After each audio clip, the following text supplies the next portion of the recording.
Dosenang tao ang sugatan sa pagsabog ng fireworks display sa India. Alamin kung bakit sumabog ang display mula sa mga detalye ng balitang ibabahagi maya-maya.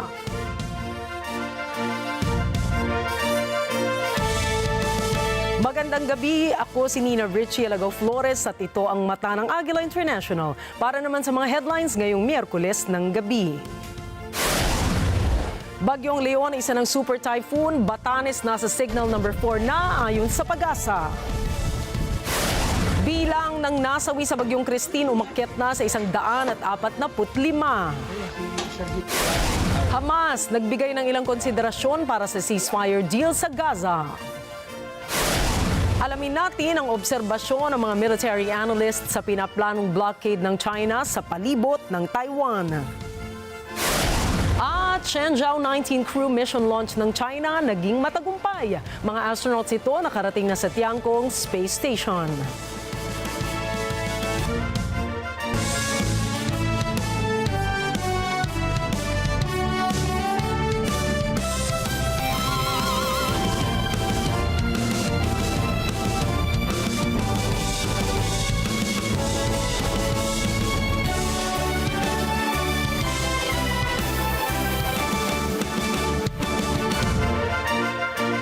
Isa ng super typhoon ang Bagyong Leon ayon sa monitoring ng Pag-asa. Ayon sa datos ng State Weather Bureau, namataan ang mata ng bagyo sa silangang bahagi ng Basco, Batanes bandang alas 4 ng hapon. Gumagalaw ito sa direksyong pahilagang kanluran sa bilis na 20 km per hour na may lakas na 185 km per hour at bugsong 230 km per hour. Nakataas ang signal number 4 sa Batanes. Signal number 3 naman sa eastern portion ng Babuyan Islands at northeastern portion ng mainland Cagayan. Signal number 2 sa natitirang bahagi ng Babuyan Islands, rest of mainland Cagayan, northern portion ng Isabela, Apayao, Kalinga, northern at eastern portion ng Abra, eastern portion ng Mountain Province at Ilocos Norte. At signal number 1 naman sa mga natitirang bahagi ng Isabela, sa Quirino, Nueva Vizcaya, rest of Mountain Province, Ifugao, Benguet, rest of Abra, Ilocos Sur, La Union, Pangasinan, Nueva Ecija, Aurora at northeastern portion ng Tarlac. Batay sa projection ng Pag-asa, inaasahan na makalalabas ng Philippine area ang Super Typhoon Leon bandang gabi bukas o Biyernes ng umaga. Inaasahan din ang paglandfall ng bagyo sa Taiwan bukas ng hapon.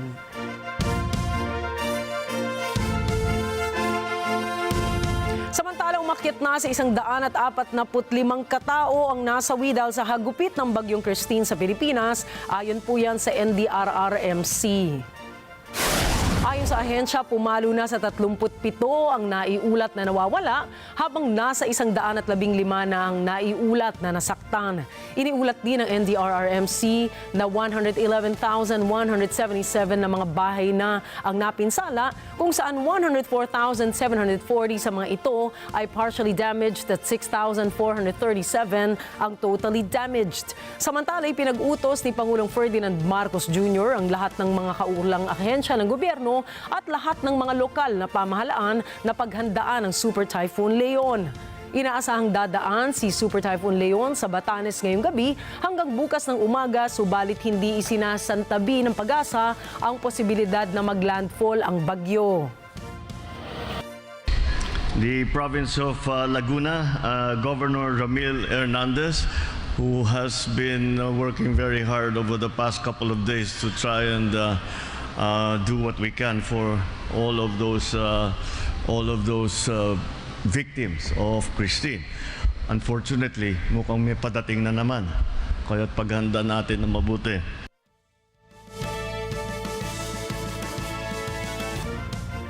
Inanunsyo ng Manila Electric Company o Meralco na ibabalik nito ang nasa 16 na bilyong piso bilang refund sa mga consumer nito sa oras na maresolba na ang Energy Regulatory Commission ang ika-5 regulatory rate reset.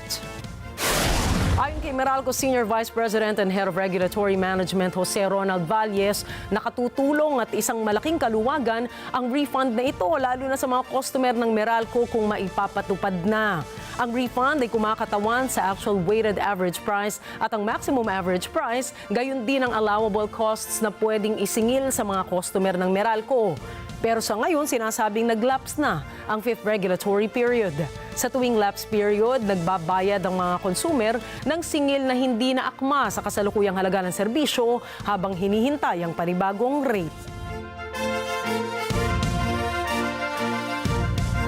Sa ibang balita, ipinahayag ng Taipei Economic and Cultural Office o TECO ang kanilang plano na magdala ng modernong teknolohiya para sa rice production ng Pilipinas.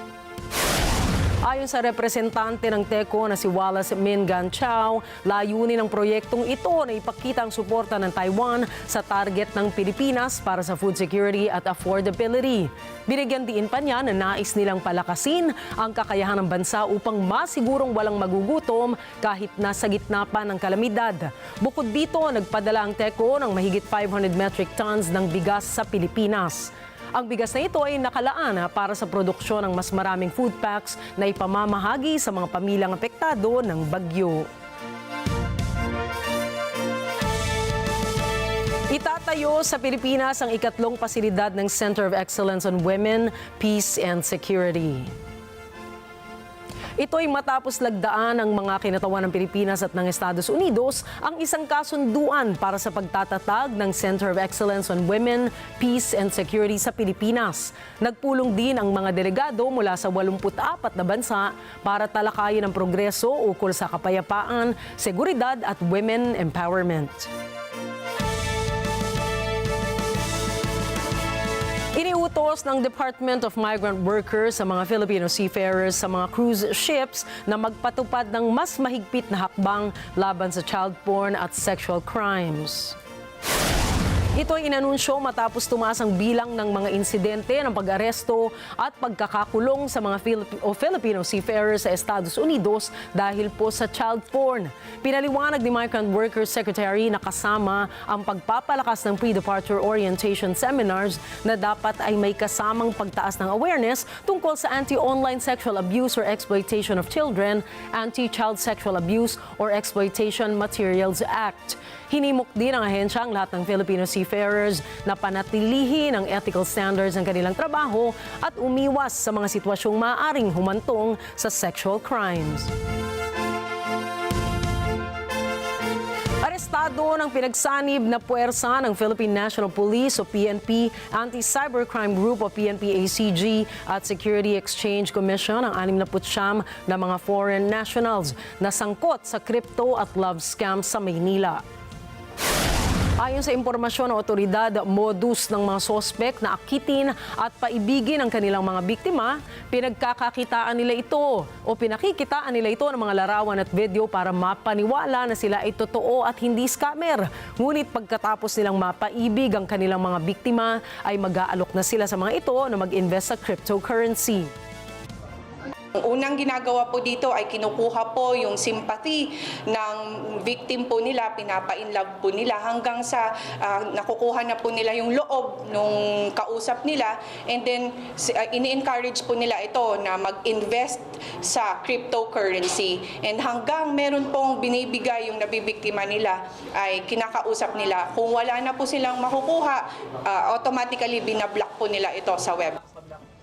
Meron din po silang spills or script na binabasa po para po masabihan na magagandang bagay or magagandang salita doon sa mabibiktima nila, and hanggang po makukuha yung simpatya or loob ng magiging biktima nila, doon na po sila magsasabi na mag-invest po or ini-encourage nila mag-invest sa cryptocurrency para po daw sa future nila, para meron daw po silang mag-build ng family. Ongoing pa yung investigation doon sa mismong lugar ng operation, and sa ngayon din po on-site nagsasagawa po ng digital forensic yung PNP-ACG, at may nakita din po tayong text blaster doon. Dito po natin makikita yung mga evidence na isinasagawa nilang scam po. Nakikipag-ugnayan na ang PCG-ACG sa Bureau of Immigration upang i-verify ang mga identity ng mga naarestong foreign nationals. Plano na rin ang otoridad na sampahan ang may-ari ng scam hub.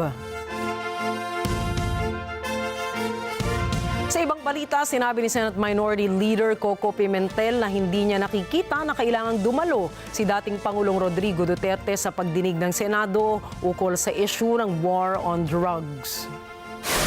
Subalit kung nakikitaan niya ng ibang senador na kailangang dumalo ni Duterte, ay kailangan nila itong i-manifest.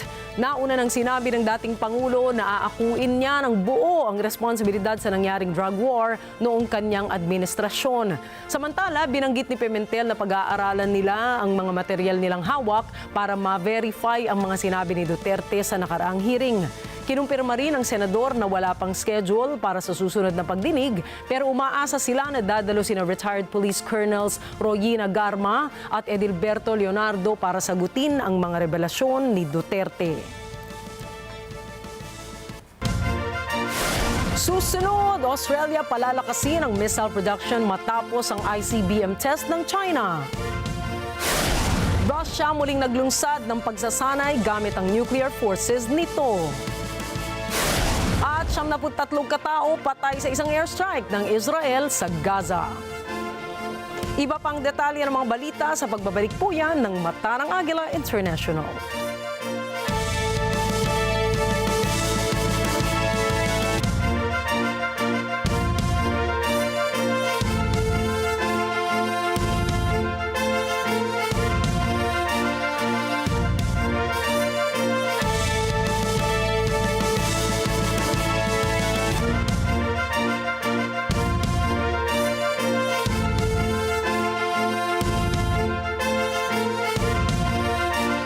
This morning.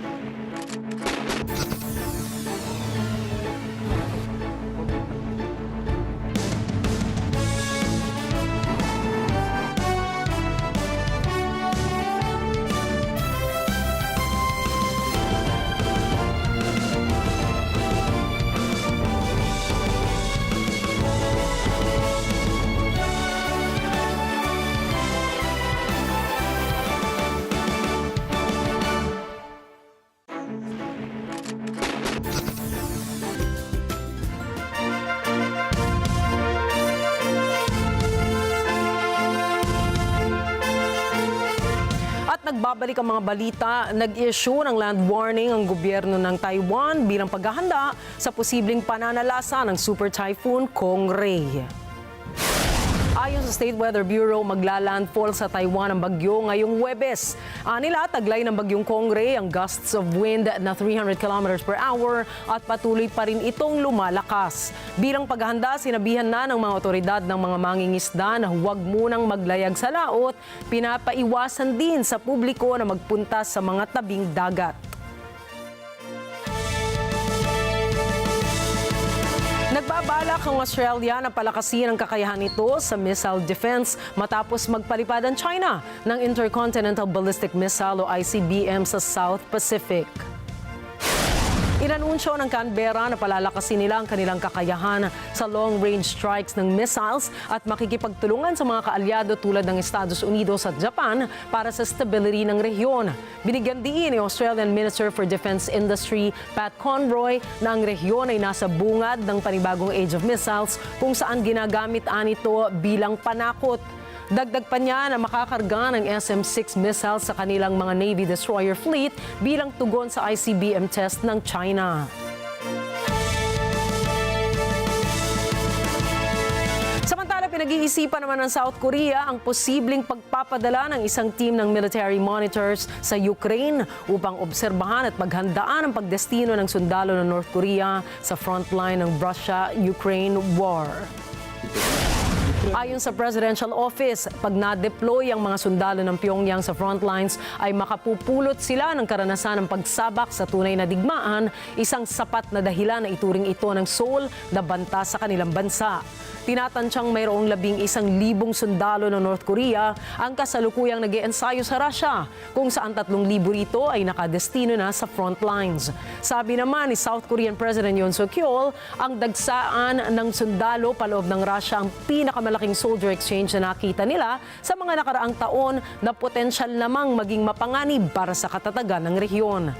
Nagbabala na ang ibang mga opisyal ng South Korea na nagpadala ang Russia ng teknolohiyang pangmilitar at sibilyan bilang kapalit sa mga sundalo habang naglalayo ng Pyongyang na magpalipad ng isang spy satellite at palakasin ang kanilang intercontinental ballistic missile program. Naglungsad ang Russia ng pagsasanay ng kanilang nuclear forces na may kasamang missile launches bilang simulasyon ng isang retaliatory strike. Kasama sa pagsasanay ang buong nuclear triad ng Russia na binubuo ng ground, sea at air launch missiles.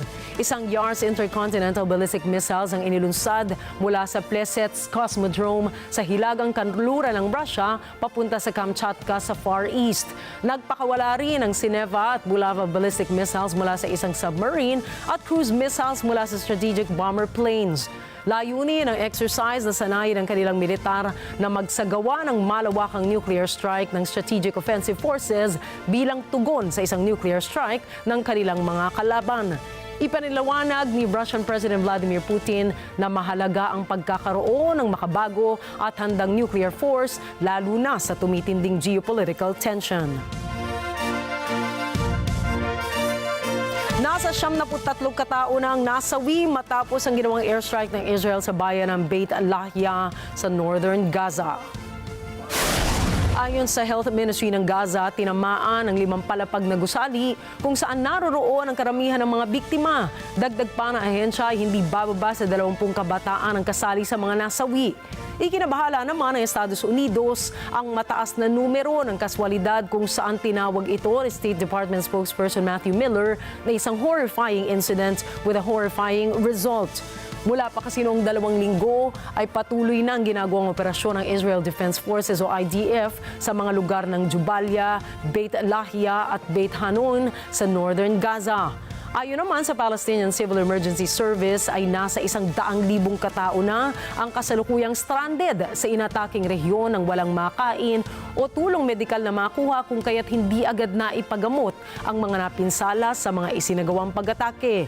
Paliwanag ng Israel ang kanilang ginagawang operasyon sa northern Gaza ay upang pigilan ang mga Hamas na mag-regroup matapos silang mabuwag ng IDF. We are deeply concerned by the loss of civilian life in this incident. This was a horrifying incident with a horrifying result. I can't speak to the total death toll, but there are reports of 24 children killed in this incident. No doubt, a number of them are children who have been fleeing the effects of this war for more than a year now. We have reached out to the government of Israel to ask what happened here. We don't yet know the underlying circumstances. We have not gotten a full explanation from them about what happened. But you step back and look at where we are in this campaign. We are a year into the government of Israel's military campaign in Gaza. Samantala, minenliit lamang ng Israel ang pagtatalaga ng Hezbollah ng kanilang bagong leader.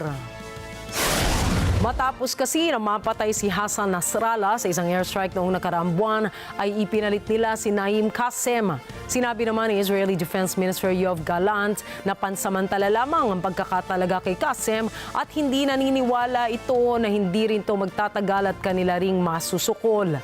Sa isa pang post sa X ay sinabi rin ito na the countdown has begun, isang senyales na nagsisimula ng Israel na magplano ukol sa panibagong operasyon laban sa bagong halal na leader. Sinuportahan naman ng Israeli government ang pahayag ni Gallant kung saan sinabi nilang his tenure in his position may be the shortest in the history of this terrorist organization if he follows in the footsteps of his predecessors. Ilang beses nang tiniyak ng Israel na lahat ng kanilang gagawin para tuluyang mawala ang lahat ng mga kuta ng Hezbollah at Hamas sa Middle East. 8 peacekeepers naman ang UNIFIL ang sugatan matapos tamaan ng rocket ang kanilang headquarters sa southern Lebanon. Ayon sa Federal Ministry of Defense ng Austria, ang mga sugatan ay galing sa kanilang sangay ng UNIFIL. Pinaliwanag nila na nagtamo lamang ng maliliit na sugat ng mga sundalo at sa kabutihang palad ay hindi naman nangangailangan ng agarang medikal na atensyon. Samantala, kinundena ng ahensya ang pag-atake at nag-udyok na imbestigahan agad ang insidente. Sa ngayon, hindi pa malinaw kung sino ang responsable para sa pag-atake o kung saan ito nagmula at wala pang umaako ng responsibilidad para sa insidente. Nanawagan na rin ang Defense Ministry ng Austria sa Israel at Hezbollah na tiyakin ang kaligtasan ng mga peacekeepers sa lugar. Inilatag naman ng Hamas ang ilang mga ikinokonsidera nilang mga proposals mula sa mediator na nagsusulong ng ceasefire. Ayon sa Hamas official na si Sami Abu Zuhri, na bukas ang grupo sa anumang proposal para sa tuluyang pagtigil ng kaguluhan sa Gaza. Hindi rin nila isinasara ang kanilang pintuan para sa anumang kasunduan na maaaring magtapos sa paghihirap ng mga Palestino na magdadala sa permanenteng tigil putukan. Sa kabila nito ay sinasabi ng delegasyon ng Qatar na sila'y patuloy na umaasa ngunit hindi sila kumpiyansang maaabot ng dalawang kampo ang ceasefire deal sa lalong madaling panahon. Regarding how hopeful we are, I will say on this podium that I remain hopeful, not necessarily optimistic. So we can't lose hope. The situation is not easy. We haven't reached an agreement for a really long time, since November 2023. Right now we are working. As I said, there is a renewed interest, and we are working always and keeping channels of communication open. Patuloy ang panghihikayat ng mga bansang US, Qatar at Egypt na siyang nagsisilbing mga mediators na dapat tumugon sa ceasefire ang Israel. Namamagitan rin ang Qatar sa ugnayan ng Iran, Estados Unidos at Israel na nagaganap ng hiwalay sa usapan ng Palestine at Israel. Ngunit sa ngayon ay kinukonsidera nilang pagsamahin ang dalawang pag-uusap upang mapahupa ang tensyon sa mas malawak na rehiyon at mas mainam na pamamaraan. We have been involved in facilitating communication between Iran and the United States and Israel to de-escalate. And this channel of communication has remained open since then.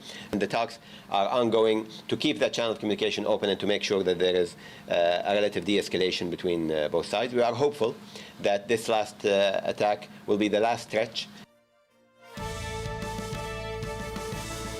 Ayon sa Estados Unidos, kulang ang aksyon ng Israel kung ikukumpara sa sinasabi nitong pagtulong sa mga Palestinians. Ayon sa US, kontra ito sa anumang mga gawa ng Israel na kauuwi sa pagkagutom ng mga Palestino sa Jabalia o kahit saan paman. Narito ang report ni Bernhard Gonzaga. Noong Martes, sinabi ni U.S. Ambassador kay United Nations Linda Thomas-Greenfield na tinatanggihan ng Estados Unidos ang anyay anumang aksyon ng Israeli forces na gutumin ang Palestinians. Ani Thomas-Greenfield, dapat tapatan ang aksyon ang mga salita ng Israel. At the same time, the United States has made clear to Prime Minister Netanyahu that 1 year into this conflict, Israel must address the catastrophic humanitarian crisis in Gaza, that the United States rejects any Israeli efforts to starve Palestinians in Jabalia or anywhere else, and that Israel's words must be matched by action on the ground.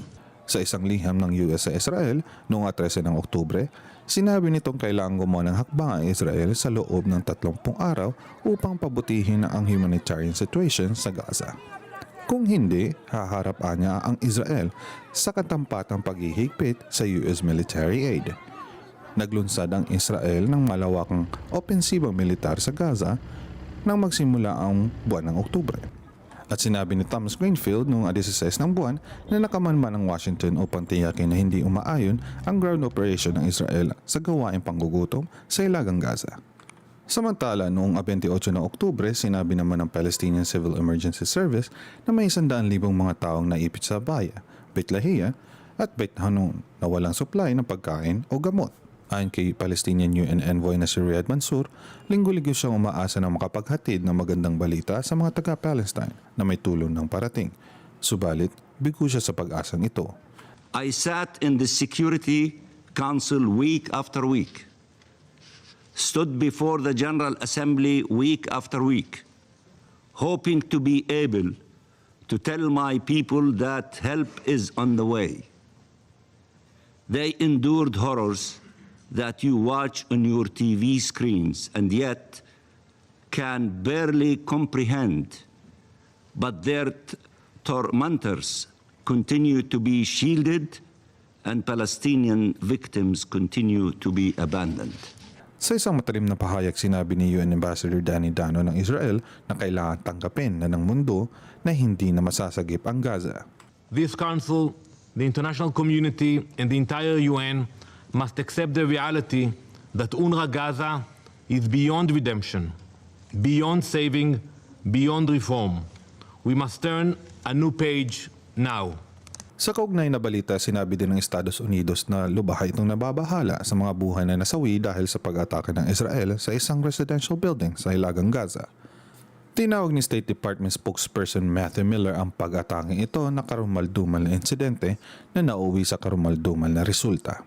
We are deeply concerned by the loss of civilian life in this incident. This was a horrifying incident with a horrifying result. I can't speak to the total death toll, but there are reports of 24 children killed in this incident.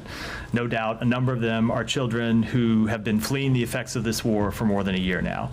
Ayon sa Gaza Health Ministry, may 73 Palestinians ang namatay at nawawala, at 12-dosena ang nasaktan sa pag-ataking ito ng Israel. Sinabi ni Miller na umugnay na ang mga opisyal ng US sa Israel upang usisain ang mga pangyayari. Bernhard Gonzaga, para sa Mata ng Agila International. Trusted, connected, on point. Noong Martes, inanunsyo ng US State Department ang pagkondena nito sa pag-atake ng Sudan-based Rapid Support Forces o RSF sa mga sibilyan. Nanawagan ito sa agarang pagtigil ng karahasan. Nagbabala si State Department spokesperson Matthew Miller na patuloy na magpapataw ng parusa ang Estados Unidos sa mga nagpapalala ng karahasan sa Sudan. Dinetalye ni Miller ang ginawaan niyang karumal-dumal na pag-atake ng RSF sa mga sibilyan. Anya, karamihan sa mga ito ay kababaihan at kabataan. Ani Miller, dapat tigilan na ang karahasang ito sa lalong madaling panahon. Over the last week, the Sudanese Rapid Support Forces has carried out a major and brutal attack across eastern part of the Al Jazeera state in Sudan, located just to the south of Khartoum. They attacked multiple villages in the area, deliberately targeting civilians. Many of the RSF's victims have been children and women. The United States condemns these attacks in the strongest terms and calls on the RSF to halt violence against civilians immediately. Dagdag ni Miller, pinalalala ng mga ganitong pag-atake ang pagkagutom at ang krisis ng paglikas kung saan milyon-milyong mga Sudanese ang nahulog sa pangangailangan ng agarang humanitarian relief. These heinous attacks are sadly only the latest in a war that has gone on for far too long. Attacks like these exacerbate the severe hunger and displacement crisis that has put more than 25 million Sudanese in need of emergency humanitarian relief and forced more than 14 million people to flee their homes since the conflict began. Binigyang diin ni Miller na hindi matatawaran ang suporta ng US sa Sudan. Our support for the Sudanese people is steadfast as they demand a sustainable end to the conflict and work to develop a process to resume the stalled political transition to inclusive, civilian-led democratic governance. Sumabog ang giyera sa Sudan noong Abril na nakaraang taon dahil sa agawan ng kapangyarihan sa pagitan ng Sudanese Army at ng paramilitary na RSF. Ito ay bago ang transisyon sa pamumunong sibilyan. Minitsahan nito ang pinakamalaking displacement crisis sa buong mundo. Nakapagtala po ng bagong record ang bilang ng early voters para sa presidential elections sa swing state na North Carolina ng Estados Unidos. Alamin natin ang pakiramdam ng isang botante doon, ano para sa kanya ang kinatatakutan at inaasahan niya sa darating na eleksyon. Narito ang report ni Bernadette Ragini. In swing state North Carolina, early voting has begun. With a historic early voter turnout of already 4 million, the state is living up to its reputation as a critical election battleground. North Carolina, with 16 electoral votes, had in the past 3 presidential elections voted Republican. Donald Trump in 2016 and 2020, and Mitt Romney in 2012. Only in 2008, after 7 presidential elections, did the state vote for a Democratic candidate, Barack Obama. Before that, the last time a Democratic presidential candidate won there was Jimmy Carter in 1976. This time, however, polls show that the fight between Donald Trump and Kamala Harris is very close. Voter Christine Baldrias shares with NET25 not only her fears but her hopes when it comes to the November election. She says change may be frightening, but she is also hopeful that good changes in the new administration will be beneficial not only for her family but for the entire country. This upcoming election, I think there are a lot of different fears and hopes that my family and I have. I'm a mom of 2 boys and a wife to a husband, and we definitely have some fears. I think with the new administration, you're just nervous about change in general. I think sometimes you get complacent and you get content with the way things are. Even if you're not necessarily super satisfied or happy with the way things are, you're just fearful of change in general.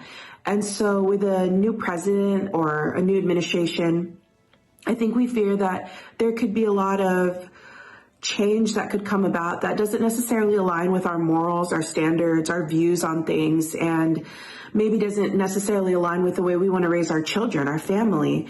So there are definitely some fears when it comes to this new election.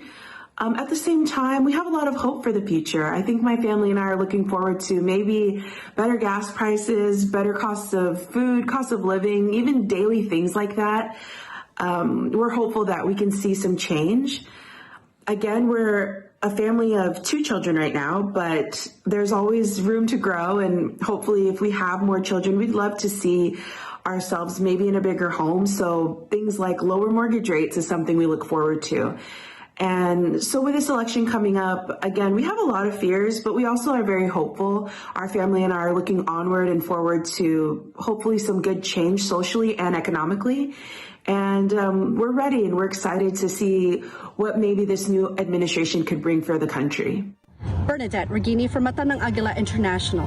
Trusted, connected, on point. Sa kaugnay na balita, alamin natin kay NET25 correspondent Anna Queen ng Las Vegas, Nevada, kung ano naman ang lagay ng early voting doon. Anna. Ang early voting para sa general elections ay nagsimula noong 19 ng Oktubre dito sa Nevada. Sa 1.9 milyong nakarehistrong botante sa estado, higit sa 1.4 million ang nasa Clark County. Ang early voting dito ay magpapatuloy hanggang 1 ng Nobyembre. Ayon sa isang ulat mula sa tanggapan ng Secretary of State noong Linggo, higit sa 635,000 na mga balota, kabilang ang mail, absentee at personal na pagboto ang natanggap na. Sa ngayon, ito ay 32.2% turnout ng eligible registered voters. Sa kabuuan, higit na maraming nakarehistrong Republicans ang bumoto sa ngayon na umabot na sa 40% kumpara sa 35% lamang na Democrats at 25% na third party. Bawat boto ay mahalaga, ngunit ang resulta sa Nevada bilang isa sa 7 battleground states ay may mahalagang papel sa pagtukoy kung sino ang mananalo. Sa tanging 6 na electoral votes, ang Nevada ay ang may pinakamababang bilang kumpara sa ibang swing states. Batay sa polls, mahigpit ang laban ni Republican Donald Trump at Democrat Kamala Harris sa battleground states. Kung kaya't ang kaunting boto ng Nevada ay maaaring magbigay daan upang maabot ang 270 na magbibigay ng panalo kay Vice President Harris o kay dating Pangulong Trump. Ang Nevada ay naging pabor sa Democrats sa bawat halalan sa pagkapangulo mula noong 2008. Nakapag-usap kami sa ilang mga botante tungkol sa kanilang mga inaasahan at pag-asa sino man ang umupo sa White House sa Enero 2025. I am from Colombia. I came legally to this country. I love this country. I have my family here, my husband, my kids. I love this country, what this country has offered me, giving me an opportunity. And I had a business for 10 years almost. To the 2016 to 2020 grew 4 times more. But I lost it last year, thanks to these policies that we currently have. So when I have my business back, I'm trying again with my business, but it has been really difficult. I want a secure border. I want that another people that is not born in this country can come legally like I did it. You have to do the things legally to get blessed. I just feel when I go out shopping, anything in grocery, is expensive. Anything I can see is expensive more than before. That's I hope the new president is help out and make everybody survive and live like better. In general, I want a big change. I want we can put gas with less money. I want to be able to afford groceries. Again, not to be checking, oh, we have to stop. No more, because it's going to be $500 again every Sunday. We go Sundays to Costco, and every Sunday is $500. We cannot keep doing this. So now we have to go always like, okay, we cannot take this, we cannot take this. I didn't have to do that before. Anna Cui from Mata ng Agila International, trusted, connected, on point.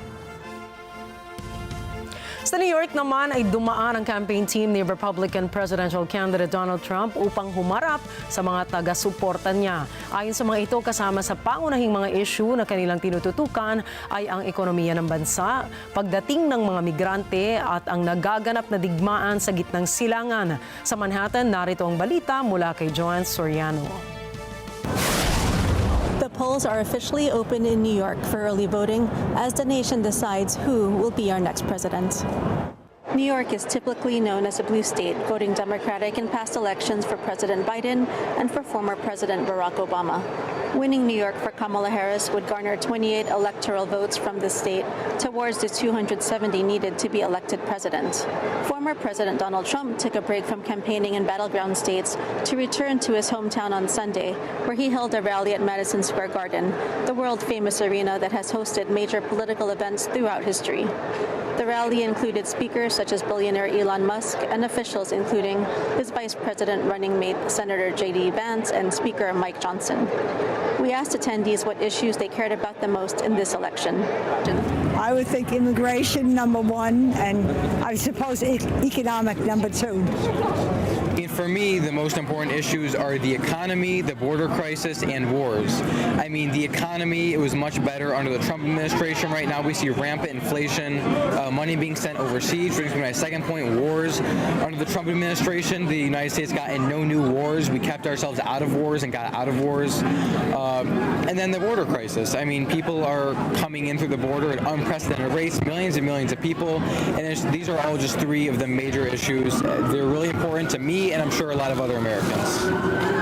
For Renata and her family who are visiting New York from Argentina, it was important for them to show their support. Because we think that Trump is similar to our president, and we think that he's really good. Our president is Milei. Well, he's also very clever very wise with economy and those things, so we came here to support him. Despite months of campaigning for both candidates, national polls are showing this is going to be a close race. Joanne Soriano, New York, for Mata ng Agila International, trusted, connected, on point. Sa patuloy na tensyon sa pagitan ng Estados Unidos at China, isa sa mga malalaking issue na kanilang pinagtatalunan ang hinggil sa international relations, partikular na sa kalagayan ng Taiwan. Noong October 14, isinagawa ng China ang pang-apat na malawakang military exercises nito sa palibot ng Taiwan na tinawag ng Beijing na Joint Sword 2024B drills. Sa naging military exercises, nagsagawa ang China Coast Guard at People's Liberation Army Navy ng simulation ng isang blockade sa isla bilang pagsasanay laban sa mga posibleng operasyong isasagawa sa Taiwan.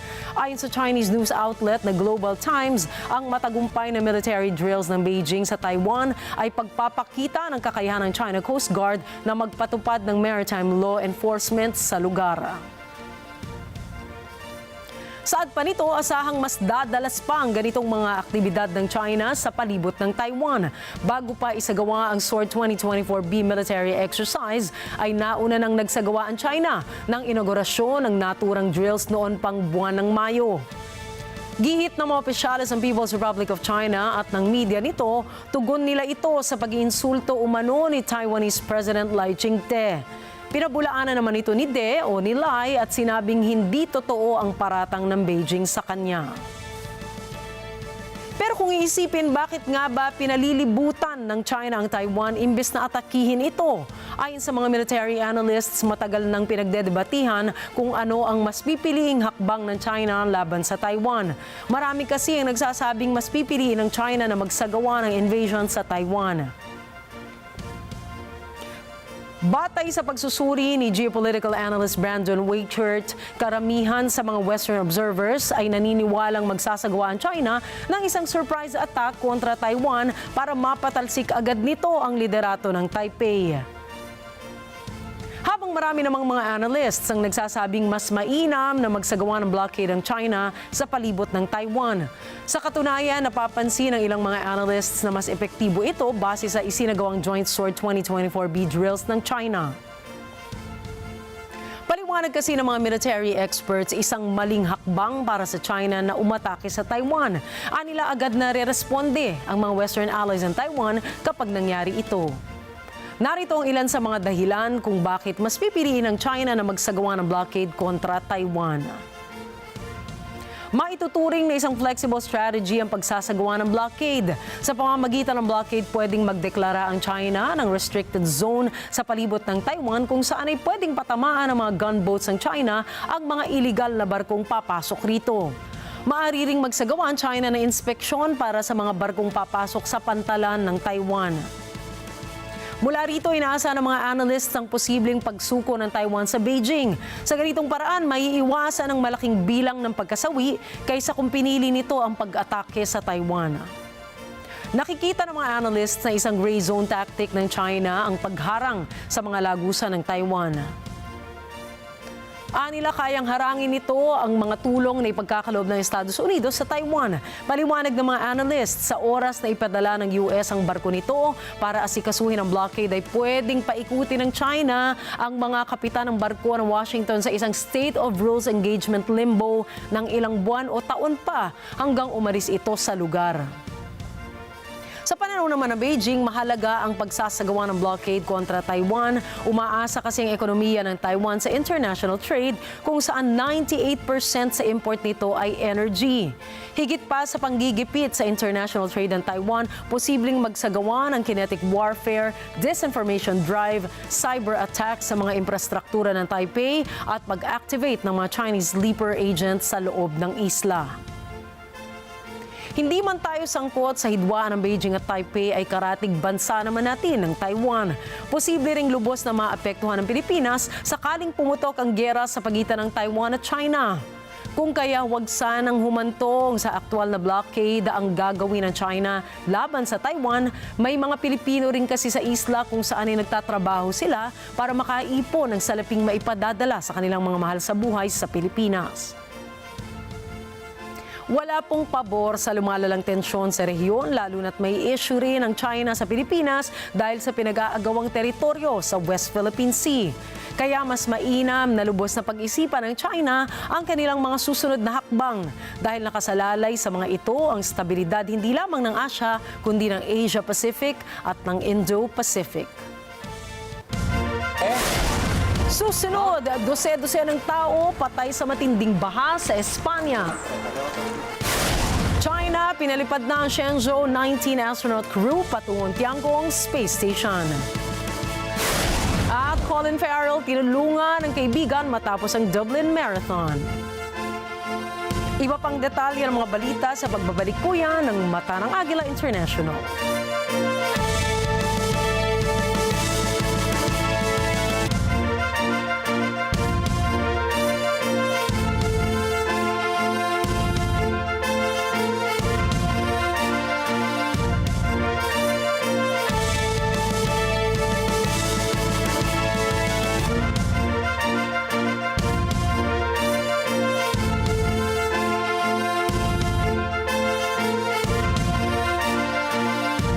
This portion. Alam namin ang iyong pagsisikap. Dama namin ang iyong mga sakripisyo. Kita namin ang pagharap mo sa bawat pagsubok. Kaya sa kabila ng mga hamon ng buhay, nandito kami para umalalay. Kasi katulad mo, gusto rin namin ang magandang bukas para sa kanya. Hatid namin ang dekalidad na edukasyon at makabagong pasilidad sa abot kayang halaga. Kaya huwag ka nang mangamba, sasamahan ka namin tuparin ang mga pangarap niya.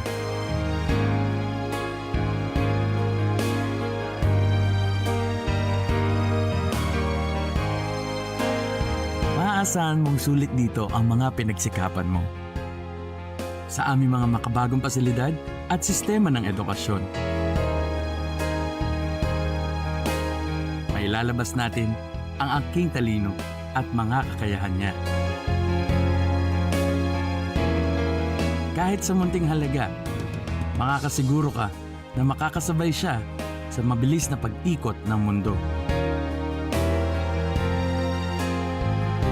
Sa New Era, karamay mo kami sa bawat hamon.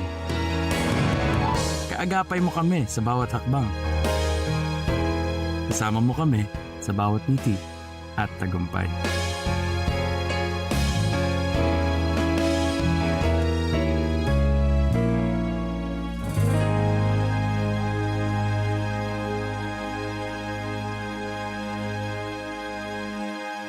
This portion is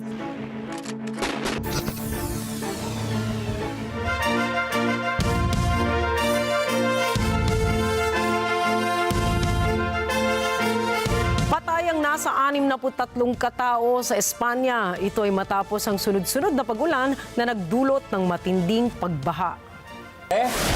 Ayon sa mga otoridad ay lubog pa rin sa baha ang mga kalsada, tulay at kabahayan sa lugar. Makikita sa ilang video na tinangay ng rumaragasang baha ang mga sasakyan na nasa kalsada.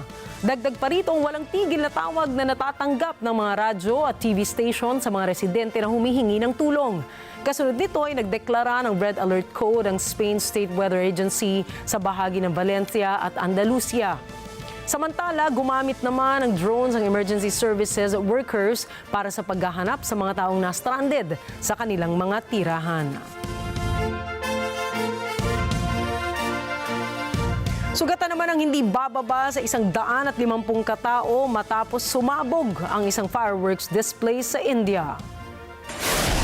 Ayon sa lokal na ulat, naganap ang insidente sa Kasaragod District sa siyudad ng Kerala. Mula sa bilang na nasaktan, 10 sa mga ito ay isinugod sa pagamutan at nasa kritikal na lagay. Batay sa inisyal na investigasyon ng otoridad, pinaniniwala ang nasunog ang isang shed na pinaglalagyan ng mga paputok.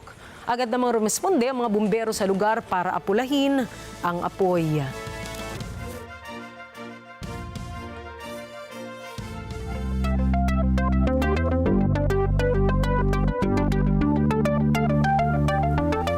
Inihayag ng China Manned Space Agency na naging matagumpay ang launching ng Long March 2 F-Carrier rocket para dalhin ang Shenzhou 19 crew sa Tiangong Space Station.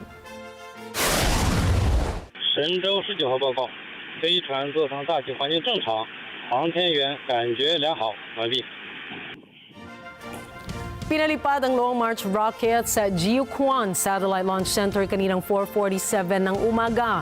Makalipas ng 10 minuto matapos ang launching, ay humiwalay ang Shenzhou 19 spacecraft mula sa rocket at para pumasok sa designated orbit nito. Sa loob ng 6.5 oras ay matagumpay na nakarating ang crew sa space station. Misyon ng Shenzhou 19 crew na magsagawa ng mga experiments sa loob ng Tiangong. Ang Shenzhou 19 ay ang pang-33 flight mission ng China at ang pang-4 na manned mission para sa aplikasyon at development ng space station ng China.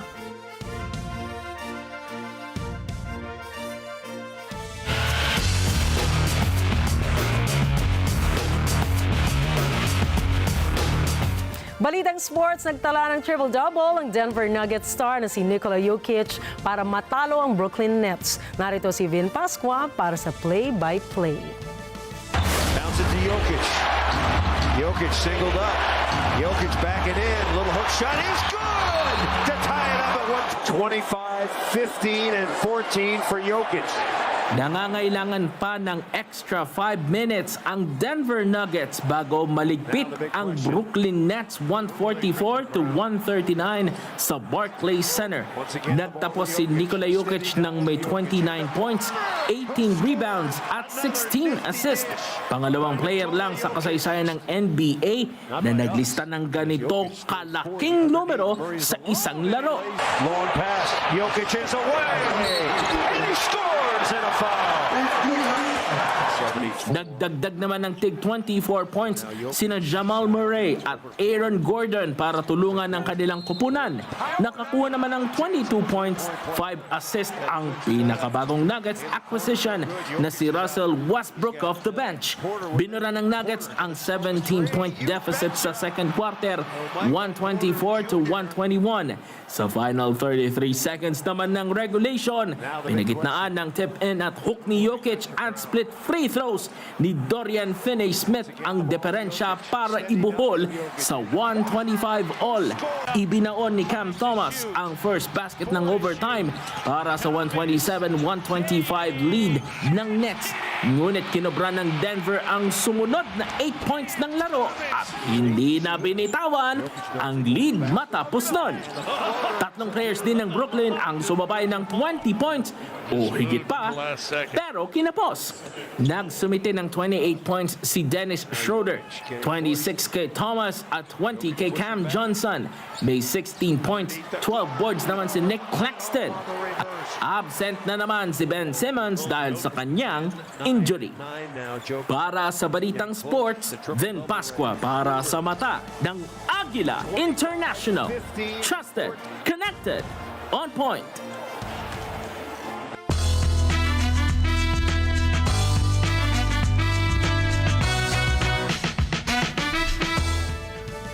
Nagsalita ngayon ang ilang artists kaugnay sa naging kontrobersyal na biro ng komedyante na si Tony Hinchcliffe sa campaign rally ni Trump. Matatandaan na tinawag ni Hinchcliffe na floating island of garbage ang Puerto Rico na hindi naman ikinatuwa ng ilang mga nakapanood. Kasama na rin dito ang hindi magandang paglalarawan niya sa mga Black Americans at Jews. It is absolutely wild times. It really, really is. And, you know, there's a lot going on. Like, I don't know if you guys know this, but there's literally a floating island of garbage in the middle of the ocean right now. Yeah. I think it's called Puerto Rico. Okay. All right. Okay. We're getting there.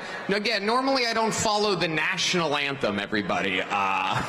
This isn't exactly a perfect comedy setup. There's some people here. All right, very good.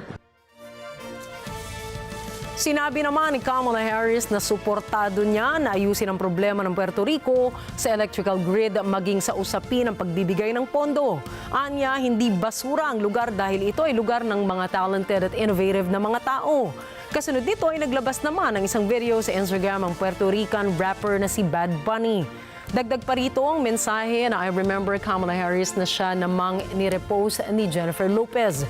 Iginiit ni Bunny na hindi dapat kalimutan ang pagpapabaya na ginawa ni Trump noong 2017 nang tamaan ng bagyong Irma at Maria ang bansa. Kabilang sa mga artists na nagbigay ng lubos na pagsuporta kay Kamala ay si Bad Bunny, Jennifer Lopez at Ricky Martin. Naniniwala ang tatlo na ang naging pahayag ni Hinchcliffe sa campaign rally ay patunay na hindi dapat iboto si Trump. Agaw pansin ang ginawang pagtulong ni Colin Farrell sa kanyang kaibigan na naka-wheelchair sa ginanap na Dublin Marathon. Tinakbo ni Farrell ang huling 4 na kilometro ng marathon habang tulak-tulak ang kanyang kaibigan na si Emma Fogarty. Kasunod nito ay masayang naabot ng 2 finish line kasama na ang iba pang kalahok sa event. Layunin ni Farrell sa pagtakbo na makalikom ng pondo para sa Deborah Charity na tumutulong sa mga tao na kakaibang kondisyon sa balat. Kabilang dito ang kanyang kaibigan na si Fogarty na may incurable genetic condition na epidermolysis bullosa o butterfly skin. Bukod rito ay tumatayo ngayon si Fogarty bilang ambassador ng Deborah na mapapansin na nakabalot ng higit sa 80% ng bandage sa kanyang katawan.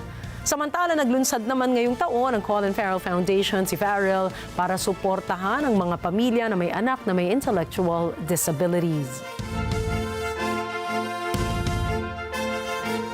Sa ibang balita ay kinababahala ngayon ang mga turista ang plano na magkaroon ng curfew hours sa pagbisita sa sikat na Hanok Village sa Seoul. Nakatakdang simula ng trial and curfew sa November at opisyal namang ipatupad sa March 2025. Bahagi nito na mabawasan ang bilang ng mga turista sa bahagi ng Bokchon mula 5 p.m. hanggang 10 a.m. Magbabayad naman ang higit sa $72 ang mga turista na hindi susunod sa panuntunan. Bukod rito ay nakilala ang Bokchon Hanok Village sa napakaganda nitong alleyways na para bang nasa panahon ka ng Joseon Dynasty. Samantala, nagugat naman ang curfew hours sa reklamo ng mga residente sa mga turista na nag-iingay at nag-iiwan ng kalat sa lugar.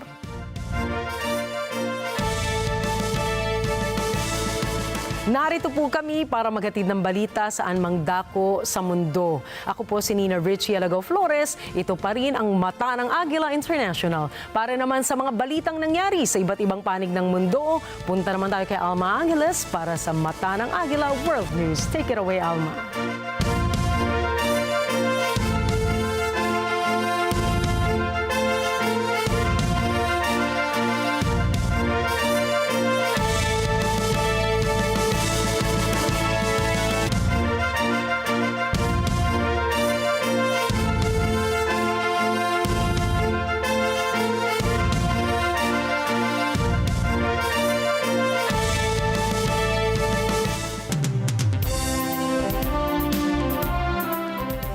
Thank you, Nina and Ricky. Good evening, everyone. I'm Alma Angeles for NET25 World News. On tonight's headlines. Super Typhoon Leon has intensified to maximum strength and poses a threat to extreme northern Luzon, according to Pagasa. Ang pinakamataas na tropical cyclone wind signal na dala nga nitong si Leon ay signal number 4 sa may Batanes. So kapag signal number 4, significant to severe threat to life and property. As Election Day approaches, the race for the presidency heats up with sharp contrasts emerging between candidates. Former President Donald Trump is attempting to navigate controversy stemming from a recent rally in New York, where racist remarks sparked backlash. Meanwhile, Vice President Kamala Harris is rallying support with her largest event yet, drawing over 75,000 attendees in Washington, D.C. And the news starts now.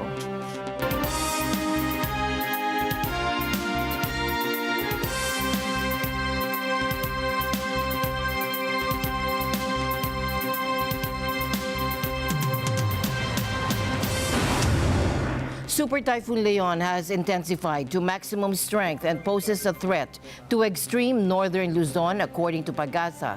Take a look. Magandang araw. Narito na nga yung update sa ating minomonitor na si Super Typhoon Leon. Ito ngang si Leon ay patuloy na kumikilos palapit sa may Batanes area.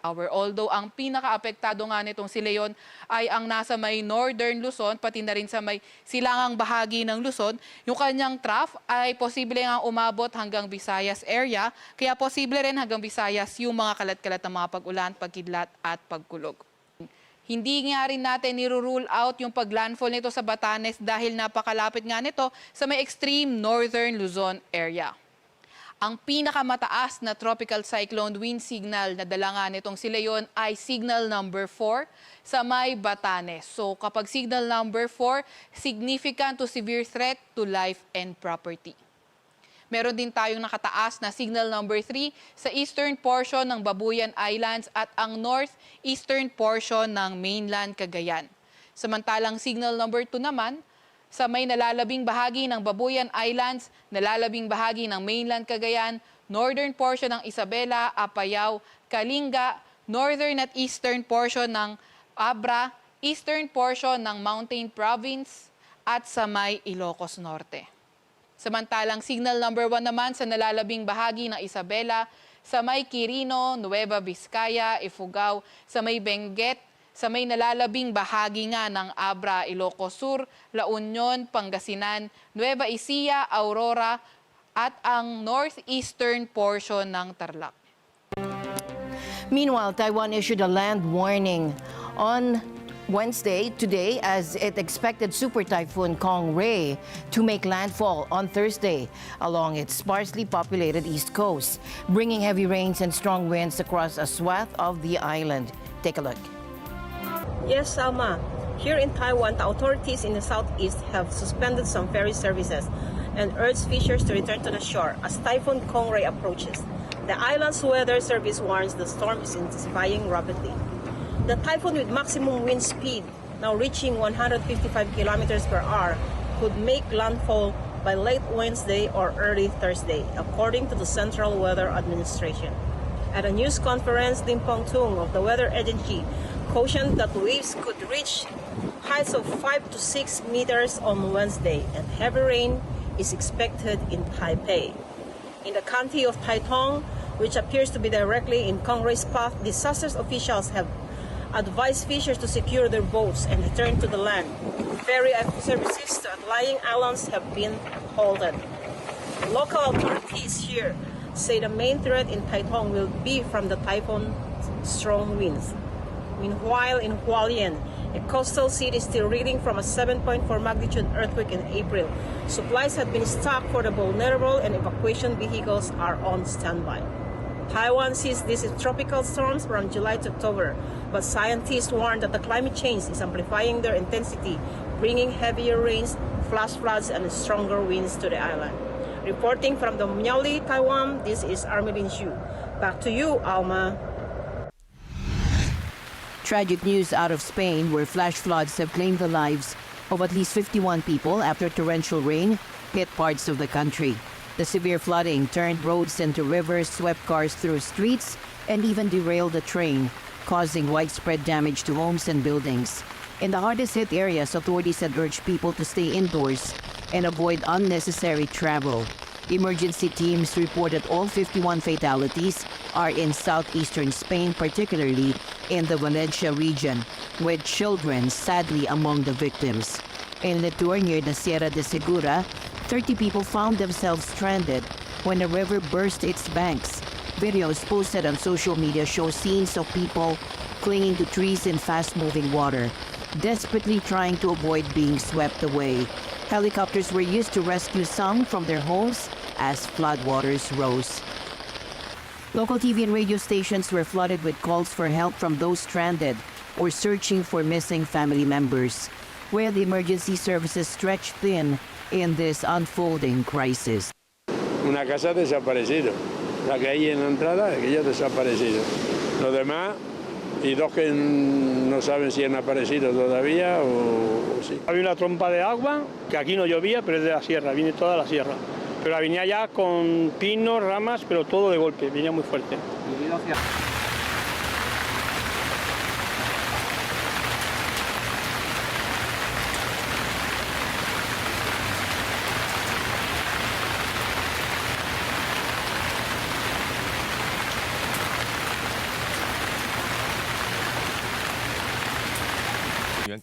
China's southern island province of Hainan, known as the Hawaii of China, is grappling with severe flooding. Days of torrential rain brought on by Tropical Storm Trami have left many areas submerged. Sanya, a popular tourist destination, has been particularly hard hit. The city recorded its highest rainfall for October in over 20 years. China's eastern coast has been battered by extreme weather this year. Super Typhoon Yagi and the strongest typhoon to hit Shanghai in decades have caused widespread damage. Scientists are warning that climate change is fueling more intense weather events. The country's national average precipitation in October was significantly higher than usual. In bizarre incident last week, the Bohai Sea inexplicably surged, flooding coastal cities in northern China. The cause of this unusual event remains a mystery. China's flood prevention infrastructure and emergency response systems are being pushed to the limits, and the country has already suffered billions of dollars in economic losses from natural disasters this year. As Election Day approaches, the race for the presidency heats up with sharp contrasts emerging between candidates. Former President Donald Trump is attempting to navigate controversy stemming from a recent rally in New York, where racist remarks sparked backlash. Meanwhile, Vice President Kamala Harris is rallying support with her largest event yet, drawing over 75,000 attendees in Washington, D.C. as both candidates take center stage.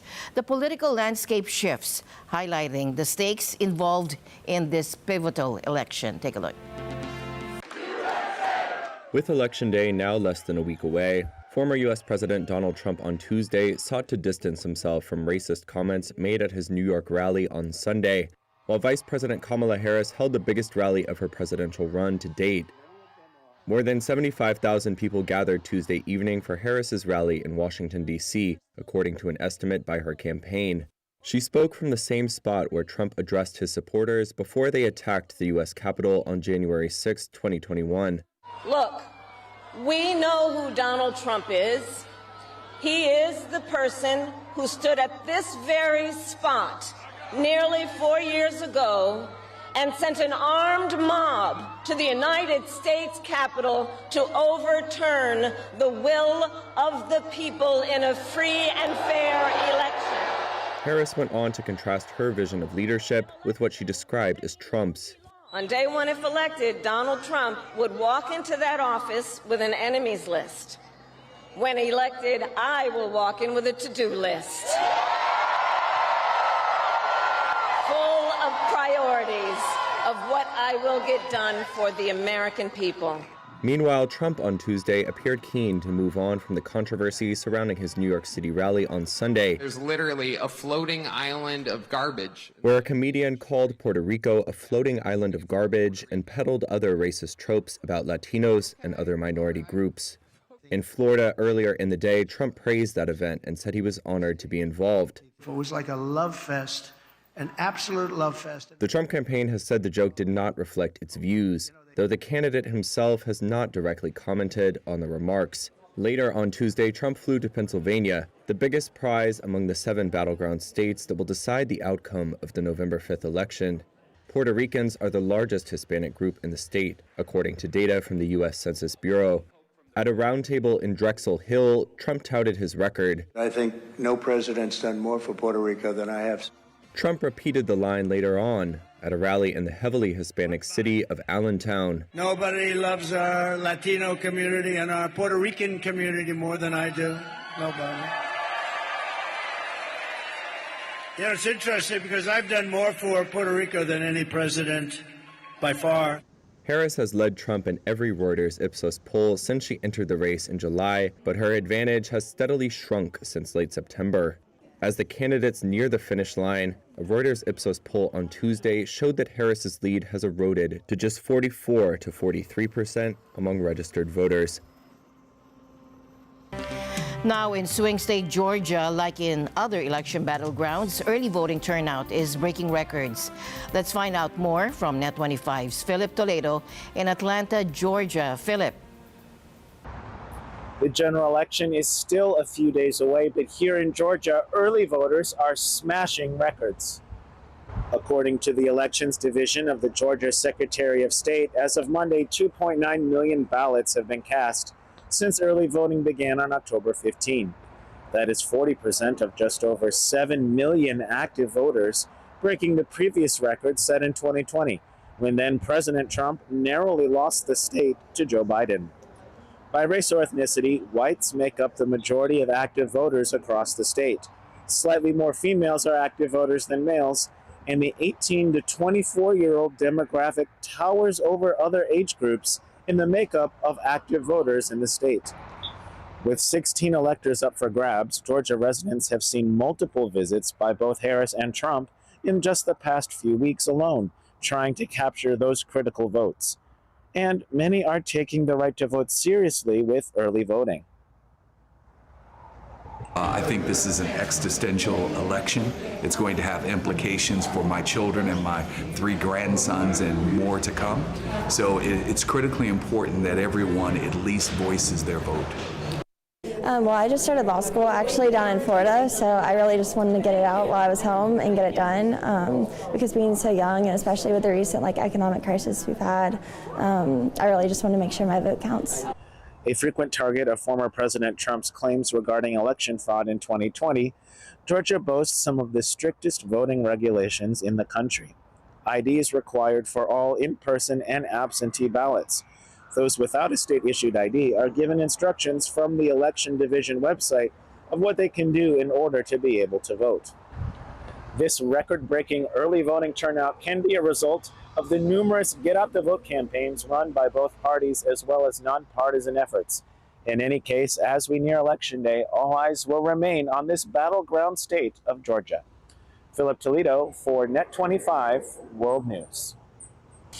Philip Toledo joins us now. Philip, how would you describe the atmosphere at the polling stations? Yes, well, the Election Division website reports that most polling places have a wait of less than 30 minutes, which matches up with most of the other people that I've talked to just anecdotally.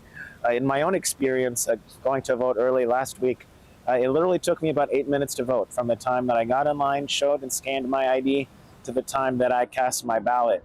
But the one thing that was really surprising to me was just how friendly, how accommodating all of the poll and election workers were. They were so friendly, even though it was 7 a.m. in the morning. But you could tell that they were just really eager to see democracy at work. Back to you.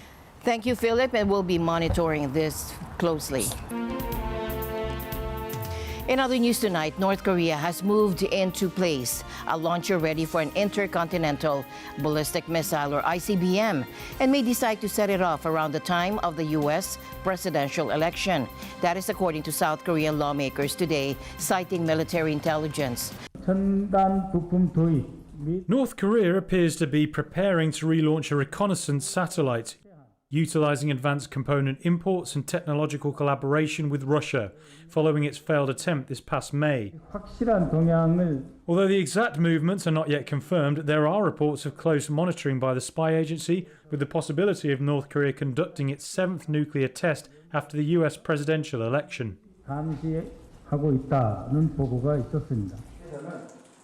North Korea has performed a series of ICBM test launches at a sharply steep trajectory to let the projectiles drop within much shorter distances relative to the designed range, partly for safety and to avoid the political fallout of sending a missile far into the Pacific. But a launch with a flatter standard trajectory is considered essential for ICBM development to ensure the warhead is capable of making a re-entry into the atmosphere while maintaining control to hit an intended target. A significant development out of the war in Europe, North Korean boots are now on Russian soil. The Pentagon and NATO have confirmed what many experts now have been increasingly concerned about. Kim Jong-un now has approximately 10,000 soldiers to help Russia's military campaign. And this military cooperation marks the first time North Korea has sent significant number of soldiers to fight in a foreign war. Dr. Victor Cha from the Center for Strategic and International Studies shares his insights on this deployment. Anything that one country can do for another, that's a bigger symbol of allegiance and support than sending troops in wartime. North Korea has sent a lot of ammunition to Russia, but sending troops is, I think, at a whole different level. Certainly I think they're getting money for it in the sense that the Russians are paying for some of these forces, and that may matter in some respect. But I think for Kim, it's a bigger strategic move. It's not just transactional. He's trying to lock the Russians in terms of their security commitment to North Korea because he's providing troops and ammunition for Russian needs. So this really is a renewal of sort of the Cold War security treaty, but with a twist being that now it's North Korea that's helping Russia rather than historically the Soviet Union helping North Korea. I think they're certainly getting improvement and training for their conventional capabilities. These troops are well trained, but they've never been in war before, and so this is an opportunity for them to get training. But there's also probably a lot of military equipment that's being exchanged at the conventional level to help modernize North Korea's conventional forces. And then finally, I think the bigger concern, I don't know, it's nothing we can confirm at this moment, is that there is some transactional aspect to this relationship, which is that Kim is not stupid. He knows Putin needs both the ammunition and the troops, so why not exact a higher price for that, which is to try to ask for higher-end military technology to help him break through some of the technological ceilings that he's facing in terms of modernizing his WMD program and his ballistic missiles. And one element of that is ICBM technology, and the other element of it is North Korea's desire to build a sea-based leg of the triad in terms of their nuclear capabilities. And Kim has made very clear that he wants to have nuclear submarines. I'm not saying it's happening right now, but it's something to be concerned about. The deployment marks a dramatic shift for North Korea's military, which has traditionally focused solely on defending Korean Peninsula. But what kind of troops are these, and how might Russia use them? Mark Kanshan, a senior advisor at CSIS, offers insight. They've chosen, there are reports that they come from what's called the Storm Corps, which is a special operations group. And typically when countries send forces overseas, they are specially picked, they're specially trained, they're specially equipped, so that when they're doing a real-world operation, they're fully prepared. And I would expect that that's what the North Koreans have done. One other thing I would add is that there are, again, reports that the North Koreans are wearing Russian uniforms and have been issued Russian gear. If that's the case, then you may see the Russians claiming these are volunteers, and communists have done that in the past. The Chinese, of course, in Korea and the Korean War were, technically volunteers. And I suspect that is to get around international laws, about making North Korea an actual combatant in the conflict. But if they did that, then you could imagine them on the front lines, but not as individual replacements. Generally, countries in these kind of situations want to keep all the forces together so that they, are operating under their own officers, and there's also a degree of national pride involved. Here you also have an immense language problem, which is if you took a bunch of North Koreans and put them in a Russian unit, how would they operate? So I would expect North Korean battalions maybe. Russia's acceptance of these troops comes as it faces severe military personnel shortages. This would be a part of that effort to try to fill the ranks. They've lost something like 600,000 casualties since the beginning of the war. They're trying to expand their own armed forces. They're desperate for manpower. Meanwhile, China's response to this development has been notably muted. Georgetown University's Dennis Wilder explains Beijing's delicate position. In fact, the radio silence in Beijing on this subject is staggering. For Xi Jinping, he has been performing a high wire act ever since the war began. On the one hand, I'm sure he didn't want a war in Ukraine. On the other hand, Putin is now in war. He cannot see Putin fail. He and Putin, to a certain degree, are soulmates on the subject of American aggression from their point of view. You have NATO, and then you have mini NATO in Asia from the Chinese point of view. And so for him, he's got to support anything that supports Putin. After all, clandestinely, he's been supplying the semiconductors, the sophisticated machine tools, really rebuilding the war machine for Putin. On the other hand, he pretends to be neutral. He, wants to keep the relationships with Europe going strongly. He doesn't want the U.S. too angry at him. They have great economic reasons for that. Wilder notes that this situation further complicates China's already complex relationship with North Korea. North Korea, from the Chinese point of view, is their chronic Excedrin headache.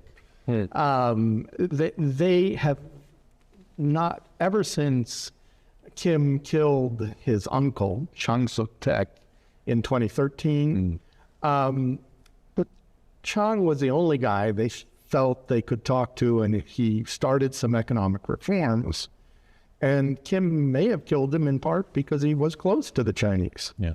And so the Chinese relationship with the North, really going back to the Korean War, has always been a very tenuous one, with neither side trusting the other side. So for them, almost like for us in your book, The Impossible State, it's somewhat similar. What do you do with this country? You need it as a buffer. You keep it on IV drip of a little bit of economic assistance. It doesn't hurt to have North Korea that's a little bit worrisome to the United States.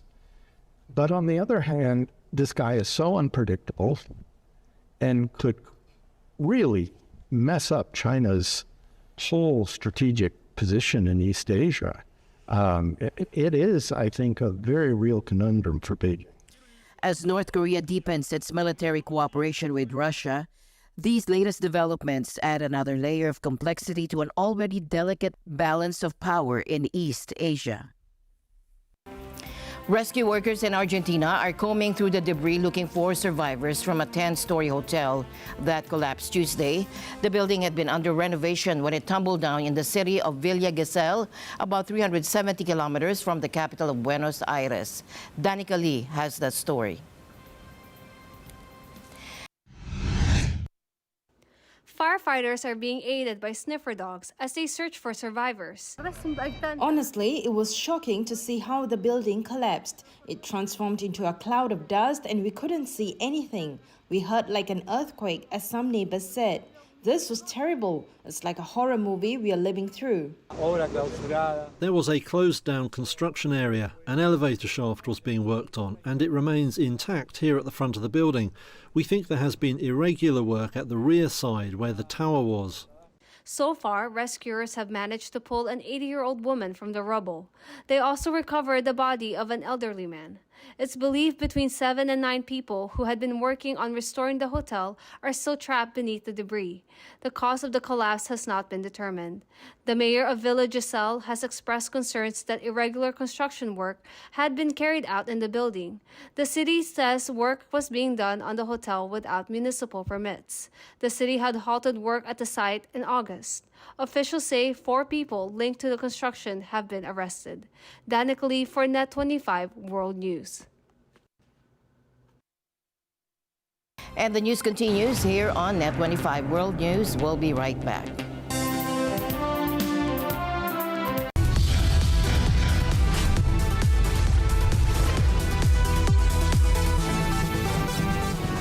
Sa kasulukuyang henerasyon, marami na ang nag-viral.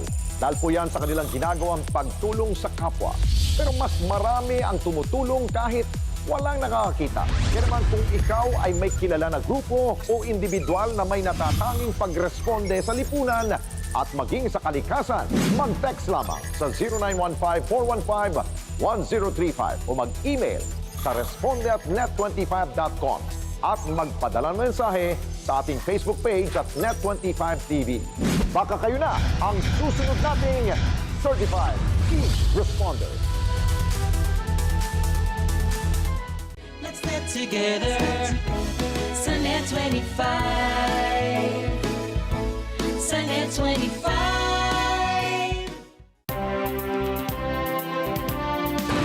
Finally, in our news, imagine visiting a quaint traditional village only to find that your stroll could soon come with a curfew. That is the reality unfolding in one of South Korea's most popular tourist spots. Starting next month, visitors may face new rules designed to protect the peace of a community that's feeling the strain of too many footsteps. Take a look. It's a top destination for visitors to South Korea, luring travelers with its traditional houses. But some in Seoul's Bukchon Hanok village say they are victims of over-tourism, and now officials are taking action. In November, the area will start a trial curfew to limit the impact of visitors. The village was popularized by a TV show a decade ago and is now facing issues like noise, littering, and invasions of privacy.